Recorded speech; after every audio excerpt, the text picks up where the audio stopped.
கர்த்தருக்கு சோத்திரம். இன்றைய வேத வசனம் லூக்கா எழுதின சுவிசேஷம் 12ஆம் அதிகாரம் 7ஆம் வசனம். உங்கள் தலையிலுள்ள மயிரெல்லாம் எண்ணப்பட்டிருக்கிறது, ஆகையால் பயப்படாதிருங்கள்.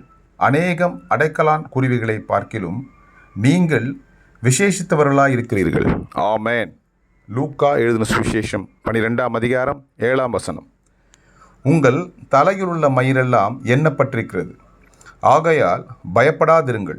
அநேகம் அடைக்கலான் குருவிகளை பார்க்கிலும் நீங்கள் விசேஷித்தவர்களாயிருக்கிறீர்கள். ஆமேன். லூக்கா 12:7. கர்த்தர் உங்களை ஆசீர்வதிப்பாராக, உங்களோடு கூட இருப்பாராக. ஆமேன்.